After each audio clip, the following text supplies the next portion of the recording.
Welcome to the Health Coach Show. Today we're going to talk about communication roadblocks. So these are particular things that we use to communicate, and we think that they are going to help someone to change. We feel that they might make the situation better or move someone along. However, they actually end up doing the opposite. So Thomas Gordon has come up with 12 roadblocks. So these are really common roadblocks that get in the way when we communicate. So we're going to go through a few of them now and just notice which ones do you think that you have used in the past or maybe commonly used now. Roadblock number one is telling, directing, or ordering. So we might use this when we feel like we have to take charge of the situation, and we feel like perhaps the person in front of us is a little bit lost. They need some guidance. They need some really strong direction. So Sharon, some examples of that, yeah? Like you have to do this or you must do this. It's very sort of clear direction, right? Where we're really trying to steer the ship.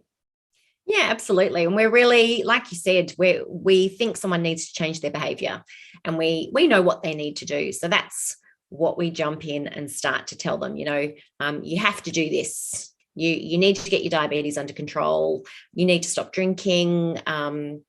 It's time that you cut back on how much you're smoking. We really tell them how it is. Yeah, we believe really by taking control like that, we are going to help someone that's lost and give them some direction, yeah? Absolutely. And I think as health professionals, it's something that we naturally do. We don't think of asking them what they want. We just say, oh, this is what you need to do. And it's not really very helpful. And one of the reasons it's not helpful is it naturally evokes a resistance. So you think about yourself, Siobhan, as soon as someone's telling you what to do, there's a natural instinct to push back, because autonomy is so important. And as soon as we remove autonomy, it's just a natural reaction to kind of want to do the exact opposite. Yeah, absolutely. Like you want to push back, and you become passive in the situation. When someone's constantly taking control and ordering, directing, you kind of get used to that relationship and you think, okay, well, I'll just sit back and wait to be told what to do. But that doesn't teach us anything. We don't step up and become active in our own health and our own life if someone's constantly trying to take control for us and direct and order us in terms of what's the next step and why. Yeah, absolutely. And so, something that feels quite natural in our role as health professionals, you're telling people what to do and what their next step should be, is in fact something that's causing them to perhaps feel like doing the exact opposite. Then we've got roadblock number two, which is warning and threatening. So we might sometimes believe that, if we scare them enough or we provide, compelling enough reasons to change, then they'll take action. So, and we might think, gosh, don't they realize that this is really bad for their health? Or don't they realize what they're doing is going to cause an outcome that is really not, is dire or not desirable? It's not where they want to go. So, we start saying things like, oh, look, if you don't get this under control, then you could get this, or this could happen to you, or the consequences are. And you see these sort of fear campaigns, you see them in public health as well, don't we? With these big warning, threatening fear campaigns. And they can sort of initially create a little bit of awareness or shock factor. But when we feel bad and we feel frightened, a lot of people just want to stick their head in the sand, right? Absolutely. So, when we use these kind of warning techniques, and sometimes we use them in love, we're not always aggressive with them. Sometimes we can be really kind in the way that they're delivered, but we just help the opposite of what we're aiming for, which is people get defensive. They want to do, like you said, they want to hide. And I think one of the biggest things with warning and threatening is that people go into shutdown. So we know that when we are in a fear state, we're not thinking rationally, we're not thinking creatively about solutions. And so when we start sort of warning people about the end game of the consequences of not taking action or not changing their behavior, quite often we get them to get even more stuck in the behavior. That's right. Because, so, if we think about ourselves from a long-term perspective, we want to feel good and positive about what we're doing and where we're heading towards. And when we start to feel negative or scared, it can, as we said before, like create maybe some short-term awareness or short-term change. But no one wants to stay in that state of feeling scared or negative. So it's not a fantastic solution for someone being really motivated from a long-term perspective to create sustainable change. Yeah. Then we have roadblock 3, which is advice giving, providing solutions and suggestions. And this comes from a place where we sort of feel that people will, if we provide them with some really helpful strategies or solutions, then that's the gap. That's kind of what's missing in terms of someone being motivated to change or create change. And often we kind of think, well, this has worked for me, or it's worked for other people. And I can really be really effective in my time here by just providing this advice or this short-term solution. And that can really help someone to move forward in a quicker way. I think what's really interesting about advice giving and providing solutions is it's really natural. It's really natural in our conversations with our friends. Someone will talk about a problem that they're having and we will jump in with, here's what you need to do. So it's quite interesting to realize that it's unhelpful. And when we start saying, just do it this way and try getting up earlier. And, the best way to do it is this, or, what do I do? And we start to kind of come over the top of someone with everything, as you said, that's worked for us, or all of our ideas that are popping into our heads as they're talking. We're like, I know what they need to do. Maybe they should meditate. I think that would be the answer. And we're we've got all these great ideas and we want to share them. And often when we're experts in an area, that comes from a place of kind of knowing what the evidence says, or having lots and lots of different clients and we know what's worked for them. And so we get really excited and want to impart this information and these solutions onto our clients. And all it does is make them feel completely overwhelmed. And I think that we can feel like it's our role as health professionals as well to do that, right? To provide those solutions and advice. But we know that there's a place for somebody. There's a place for that when somebody asks permission, or there's a gap, and we can collaboratively brainstorm. But we know that if they don't come up with their own strategies and solutions, then again they're always going to be reliant on us. They're not taking that active role, and we know that when you come up with your own strategy, you've got ownership over that. You believe in that, and you're way more likely to actually achieve it. Yeah, I think the other thing with that roadblock of giving advice is that it doesn't recognize a person as being an expert in their own life. And if you think about what we have done in our lives with different behaviors, I know what I've tried when it comes to drinking water, or the different exercise I've tried and what's worked for me, and did mornings work and did afternoons. And so when someone just comes over the top of you and says, do it this way, it doesn't respect all of your experience. It doesn't respect all of the times that you've tried and succeeded, or tried and it hasn't worked out. And that's really what we need to harness. We need to stop telling people what's worked for us, and we need to start asking them, what they've tried before. Absolutely. Then we have roadblock 4, which is judging, blaming, disagreeing. And we could feel quite frustrated here, where we're frustrated maybe by their behavior, how it might be impacting themselves, it might be impacting others. And we start to feel like, okay, this person needs to be told off. They need to be realizing that this behavior is harmful. So yeah, we can say things like, look, that wasn't a good idea, or what were you thinking, or that's bad for you. Why did you do that? But it's coming from this place where we probably want to protect them, situation, maybe others. But but it's really not helpful, right, Sharon? Not helpful. And another example of this that I think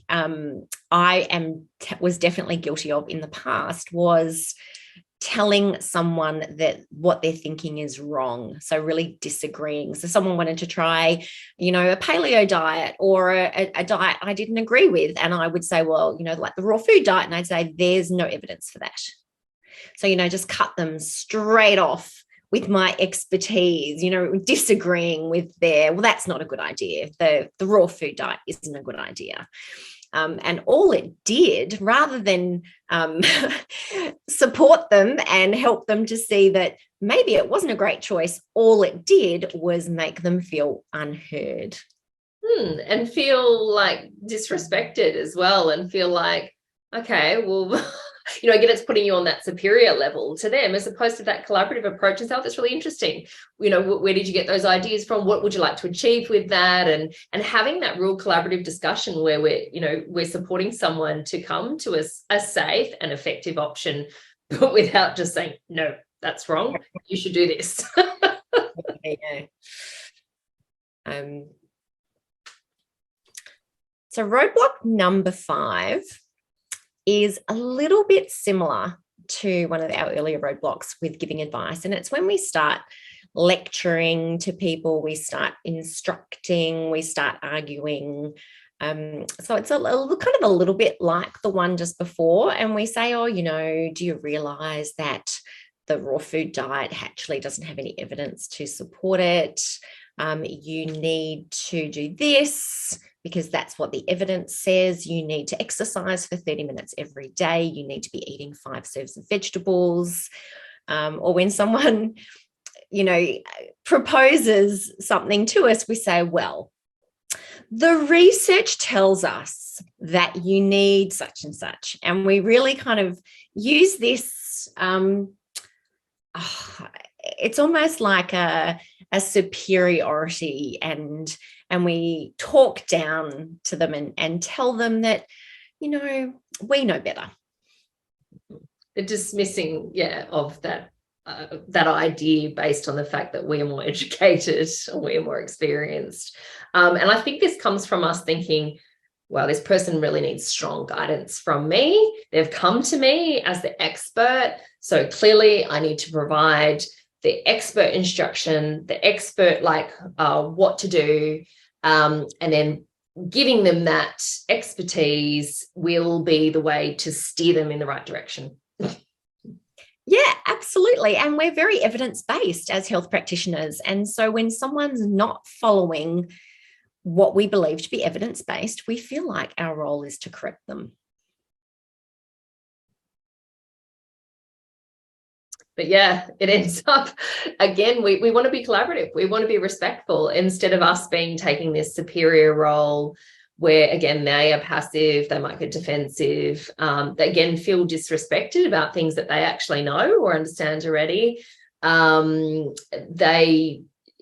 it's just that it's that unequal relationship, isn't it? where when we're lecturing, instructing, as opposed to sort of saying, what would you like to know? Or what's some information that is maybe holding you back at the moment, or just kind of really collaboratively working out where the gaps are. And maybe they do need some expertise and they need some evidence-based information, but delivered in a really collaborative way and where it's filling the gaps, not just assuming that they don't know anything or knowledge. And I think, when I think of these, like the last couple of examples, I really think of that kind of parent-child relationship where someone comes over the top of you and starts telling you how to live your life. And then even as adults, we can be a little bit, rebellious teenager in our approach and sort of dig our heels in and go, nah, I don't care what the evidence says. I'm going to do the opposite, just as a way of restoring our autonomy.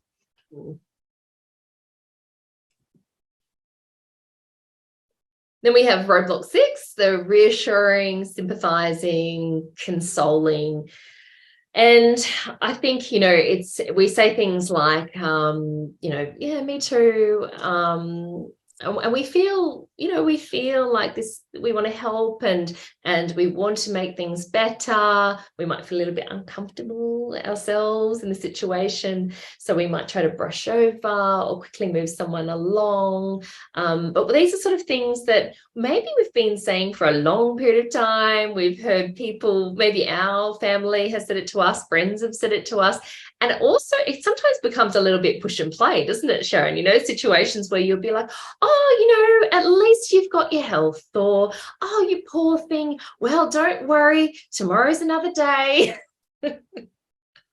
Yeah. And I think we use it as a way of relating. So when we hear someone's been through something, we want to sympathize with them. And we sort of like, oh, me too. I know it's hard. Like, I'm a mum as well. And I know how busy it gets and how tired. And we feel like it's a way of relating by kind of sympathizing. Or consoling, that sounds terrible. Oh, you poor thing. And then going on to the reassuring, oh, but tomorrow will be better, or it'll get better, or you'll get through this. And, those statements just become big, gigantic roadblocks between us and the person that is telling us something that has upset them or has been big for them. And all we do is use this kind of communication roadblock to push aside everything because we're feeling uncomfortable. Exactly. It's sort of, they want to have the space to move through their emotions and be able to process them. And instead, we are like grabbing that talking stick and we are turning it onto ourselves, even though, as you said before, we want to relate to someone and say, oh, yeah, me too, it's happened to me, and make someone feel better by thinking, it's not just you, it's me as well. But then suddenly that person's dealing with their own situation and they're trying to deal with what happened to you as well, which really isn't that fair. It's really our role to just, like, no matter what's happened to us and how similar it might sound, is to just hold the space and just say, like, that sounds really tough, or, tell me more, or what is going on there, and allow someone to just be heard. And then in their own time, we can support them to move forward, as opposed to quickly pushing them because we feel a bit uncomfortable. Yeah, absolutely. They need to feel what they need to feel, and we need to give them the space to do that. And when we don't, and when we try to push it aside or tell them that everything's going to be okay, one, we can't promise that everything is going to be okay. We can't promise that tomorrow will be better. We can't promise there are more fish in the sea. But we can allow our clients to feel heard. And that's what we don't do when we, try and railroad over the top of their feelings.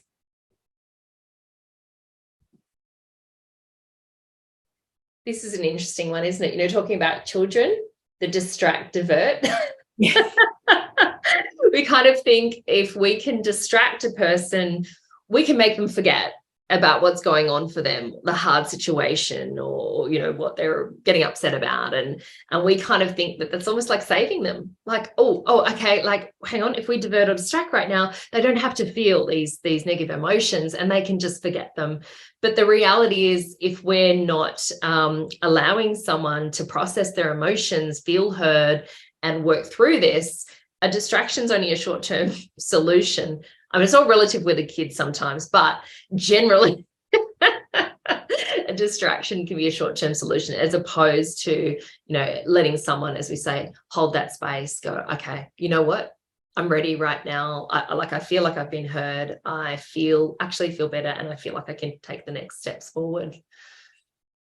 Yeah, I think often when people are starting to talk about why they can't make changes, like why they can't change their behaviour, and they might be telling us how busy they are at work, or, how their family is really demanding, and we can tune out a little bit because we think, oh, come on, get over your excuses. And so then we'll just try to divert them back to talking about what we want to talk about, which is the strategies and the solutions and how they can change.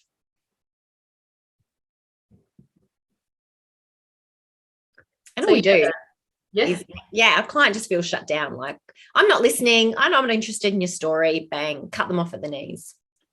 Yeah, absolutely.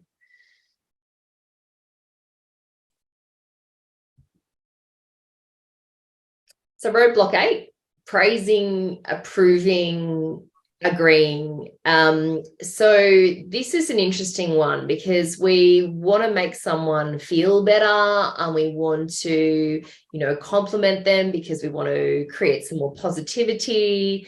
Like, you're so clever, you've done the right thing, great choice, amazing idea. But the thing is, when we are praising someone, when we are sort of saying things like, oh, yeah, I think you've done the right thing, or what it's doing is, it puts us in that superior position where, and it puts someone in a passive position where they're looking to us for praise or approval.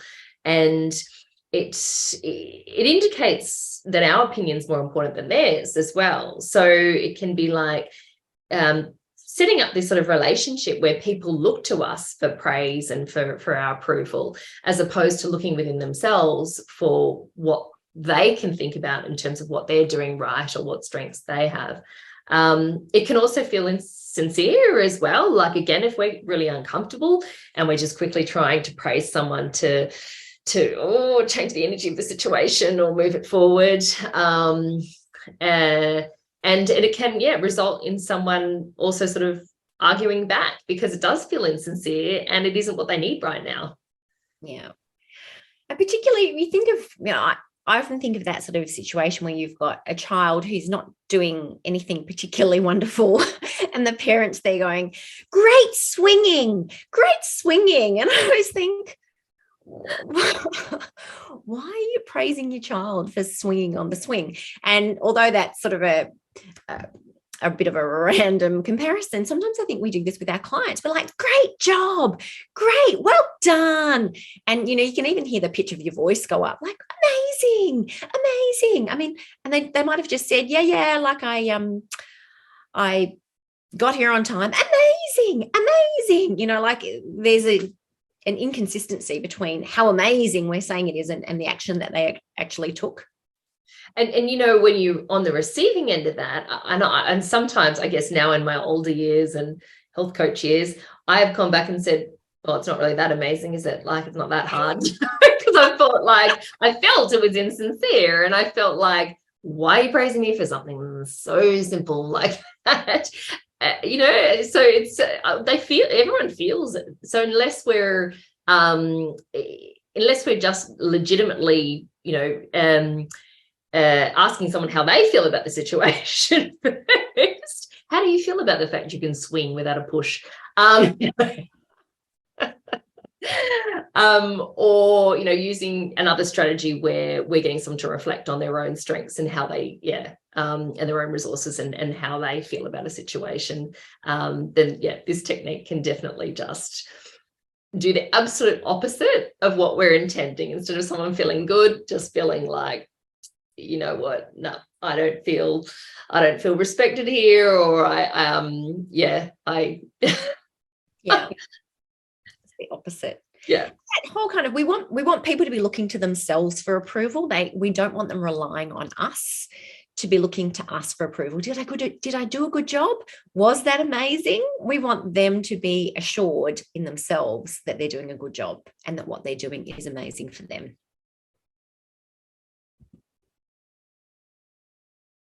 So how do we avoid those roadblocks, Siobhan? Yeah, so the simple things is take off that expert hat. The reality is there are two experts in the room, but it's your client or patient and you, or that person in front of you. It's meeting someone collaboratively, hand in hand, on the same level.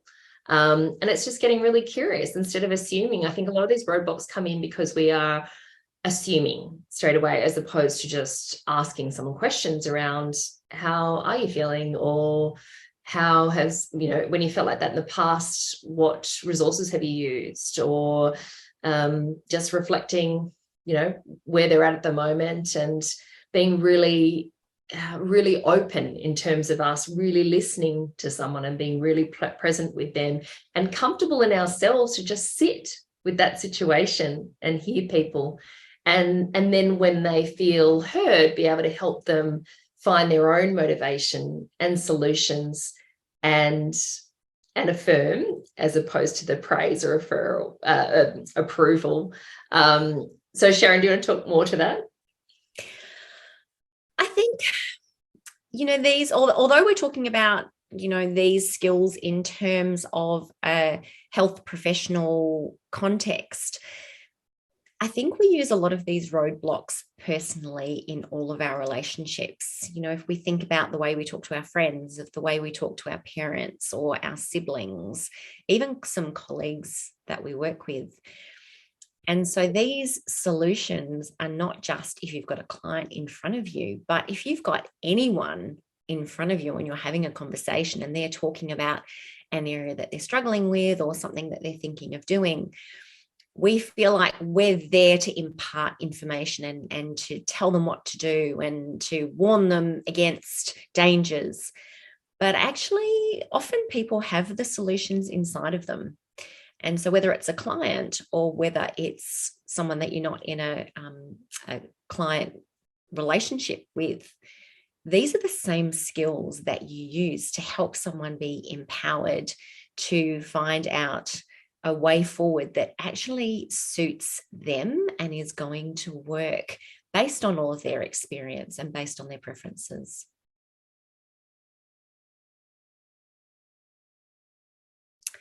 So we hope going forward, you can consider your own communication roadblocks and that you can reflect on the energy of the person that you're talking to when you actually use some of those roadblocks. Because I think, don't you think, Siobhan, that's when you notice what's not working with the disengagement or the energy that you get back from the person you're talking to.